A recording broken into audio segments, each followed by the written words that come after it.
ఒకవైపు మోంతా తుఫాను విలయతాండవం చేస్తుంటే మరోవైపు కాకినాడ జిల్లాలోని ఉప్పాడ తీరం వైపు స్థానికులు పరుగులు పెడుతున్నారు. బంగారం కొట్టుకొస్తుందన్న వదంతుల నేపథ్యంలో తుఫాను హెచ్చరికలను సైతం లెక్క చేయకుండా ఉప్పాడ తీరం వైపు ప్రజలు వస్తున్నారు. అయితే తుఫాను బీభత్సం తగ్గిన తర్వాత తీరం వెంబడి టన్నుల కొద్ది బంగారం కొట్టుకొస్తుందనే నమ్మకంతో స్థానికులు ప్రజలు ఇలా పెద్ద ఎత్తున ఉప్పాడ వైపు పరుగులు తీస్తున్నారు. స్థానిక సమాచారం ప్రకారం బలమైన గాలులు, భారీ అలల కారణంగా సముద్ర గర్భంలో పేరుకుపోయిన వస్తువులు ఒడ్డుకు కొట్టుకొస్తాయని, అందులో బంగారం ముక్కలు కూడా ఉన్నాయని బలంగా విశ్వసిస్తున్నారు. తీర ప్రాంతాలలో నివసించే కొందరు స్థానికులు ఇప్పటికే తమకు కొన్ని చిన్న చిన్న బంగారు ముక్కలు, బంగారు రేణువులు దొరికాయని చెప్పుకుంటున్నారు.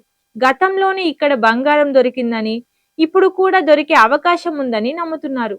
బంగారం కోసం హెచ్చరికలను సైతం లెక్క చేయకుండా అత్యంత ప్రమాదకరంగా వారి వేటను కొనసాగిస్తున్నారు.